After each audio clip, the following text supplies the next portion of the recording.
Allez, tout de suite, on va s'intéresser à notre invitée qui est avec nous, Pauline. Quand je vois sa tête, c'est un soleil. Comment vous dire, c'est un soleil. Elle est trop mignonne. Et alors, donc, Pauline, tu es comédienne. Et ce que je ne savais pas, c'est que tu es aussi danseuse. Oui, alors plus comédienne que danseuse maintenant, on va dire. Parce que tu n'as plus le temps ? Parce que j'ai moins de temps et qu'en fait la vie entre Paris et Marseille, c'est une vie géniale, vraiment.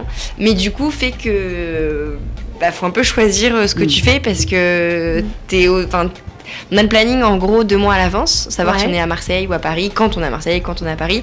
Du coup, il y a quand même beaucoup moins de danse. D'accord, donc ce qu'il faut savoir, c'est qu'à la base, tu es de Paris et que tu travailles à Marseille donc pour la série. Plus belle la vie. Plus belle la vie. Donc pour revenir un petit peu sur ton parcours professionnel, alors tu as été en faculté de droit à la Sorbonne. Exactement, oui. Ah oui. Ouais, j'étais pas vraiment destinée à la comédie au début. Oui, j'ai fait un master à la Sorbonne en droit. À quelle Sorbonne Paris 1. Paris 1. Ouais.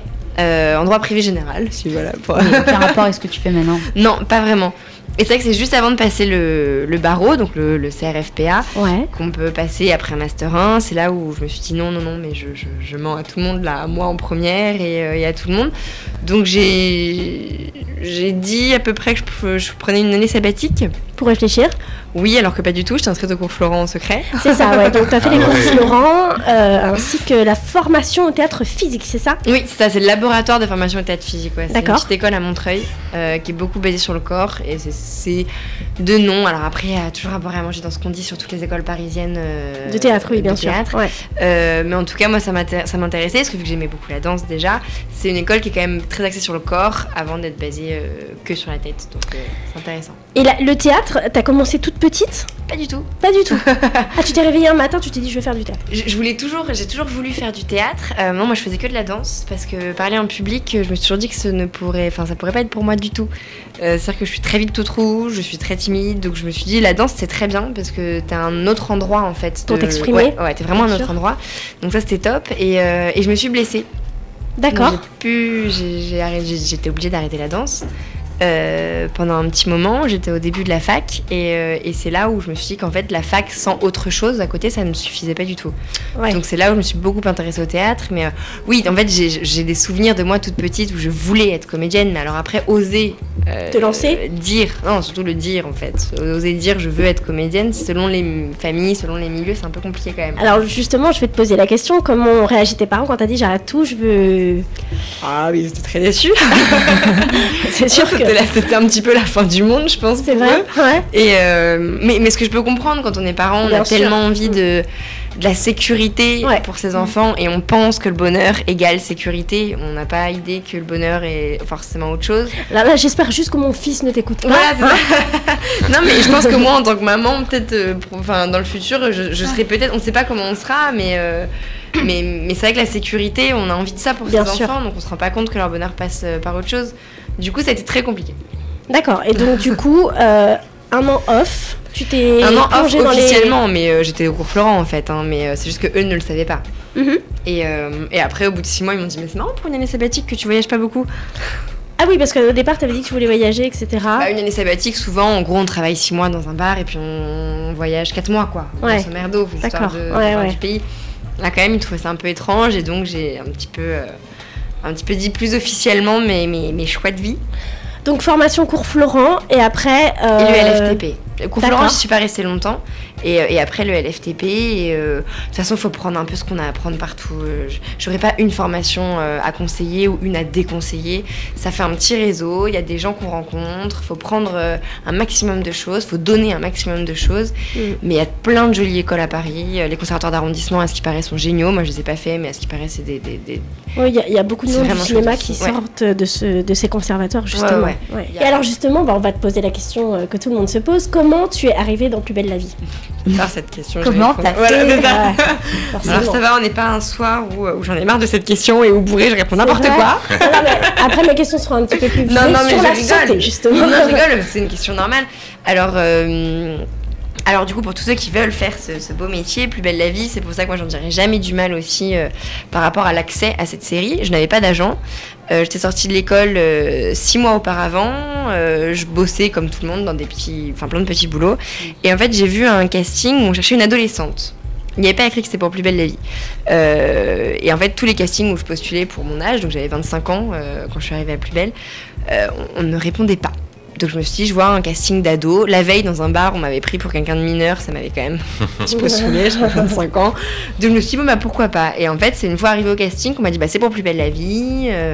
D'accord. Voilà, donc il y a 2 castings. Parce que c'était un rôle qui potentiellement pouvait déjà être récurrent si ça marchait. Donc il y avait quand même 2-3 tours de casting. Et au bout du 2e tour de casting, 2 jours après, j'étais à Marseille. D'accord. C'était voilà. Mais vous allez voir tous les petits employeurs en disant alors en fait salut. Tes parents ont réagi comment? Ils étaient fiers quand même, non? Ce métier est compliqué pour eux. Ouais, c'est... Donc encore aujourd'hui alors que ça fonctionne. Ouais, alors, ma mère ça va. Elle commence à se dire que c'est chouette, que je m'amuse, que la vie est belle. Après. Est-ce qu'elle aime bien ton personnage, tiens? Alors c'est rigolo parce que ah mince, je peux pas spoiler. Alors on va dire qu'elle l'aime à peu près bien. D'accord, ouais, parce qu'il y a un truc par la suite que tu vas faire qu'elle aime pas du tout. Que je vais tourner dans 3 semaines et elle était déçue de quelque chose. Et c'est marrant parce que c'est la première fois où elle me dit oh quand même, c'est nul que tu fasses faire ça. Et j'ai trouvé ça très mignon parce que je me suis dit on s'en fout, c'est pas moi. C'est pas moi, c'est ça. Ça va attirer notre curiosité. Voilà, on va regarder ce que tu vas faire dans 3 semaines. Je trouvais ça mignon du coup de sa part parce qu'en fait je lui ai demandé d'imprimer quelque chose pour moi et donc elle a dû lire quelque chose et je trouvais ça très mignon la manière dont elle m'a dit ça. C'est nul qu'il fasse ça. Justement, dans la série, t'es enceinte de Baptiste avec qui tu formes un couple assez phare. Oui, il est pas mal, je ne vais pas dire le contraire. Bon, je suis un peu curieuse, je t'avoue. J'aimerais savoir, est-ce qu'il s'est déjà passé un petit truc Est-ce qu'il y a de l'amalgame? Voilà. Je vais décevoir tellement de gens, mais non, même pas. Rien du tout? Non, même pas, mais on a une très jolie relation tous les deux. Ça se ressent à l'écran, on voit vraiment qu'il y a une alchimie entre vous. Ah bah c'est chouette, c'est super crédible, honnêtement. Moi quand je regarde les épisodes, ça se voit vraiment qu'il y a quelque chose entre vous, cette alchimie, etc. C'est vraiment un couple phare, je trouve, maintenant dans la série. Non, mais c'est vrai on s'aime beaucoup, mais il y a peut-être aussi la différence d'âge qui a fait. Moi, quand je suis arrivée, il avait 17 ans. Donc, moi, j'en avais 25, j'étais en couple, un peu comme une mamie, comme il m'appelle. Ah oui, t'appelles comme ça? Un petit peu. Il n'a pas été épargné, parce que moi, au moment où je me suis arrêtée à regarder la série, parce que j'étais très fan aussi, je l'assume complètement, maintenant j'ai plus trop le temps, mais il avait une relation, il était trompé avec... Il me trompait avec une avocate, avec Céline Frémont. Ouais. Donc il est quand même encore... Ah oui, l'âge, et puis pour lui, l'âge n'a pas d'importance. Hein. Ah oui, mesdames. Certains garçons et les femmes plus jeunes. Je vais vous laisser, j'ai un petit truc à faire. J'ai un jet privé dans Marseille. Il aime toute la gente féminine de n'importe quel âge. Regardez Macron et Brigitte.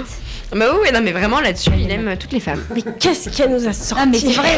Bon bref, si on débat sur ça. Non, il aime toutes les femmes. Et je pense que c'est ça aussi qui fait notre force dans ce petit duo, c'est que ça fait partie de notre relation. On n'a jamais rien eu en plus que la série, et ça y fait en fait. Parce que c'est quand même compliqué, je pense. Il y a eu plein d'histoires, plein de scoops dans cette série, 13 ans, je pense que tout le monde imagine ce que c'est. Et que bien sûr qu'il y a eu machin avec truc, avec bidule. Mais après, pour jouer le matin... On va s'en souvenir de votre couple, ça c'est sûr. Oui, mais en tout cas, moi je trouvais ça important que le matin on arrive et on sache que non, on joue. C'est pas bien. la vie. Ouais, de bien séparer. Et je pense qu'il en est content, j'en suis très contente. Et on s'amuse bien comme ça. Voilà. Santé, beauté, sport et sexo, à votre santé, avec Sabrina Perkis en direct sur Radio VL.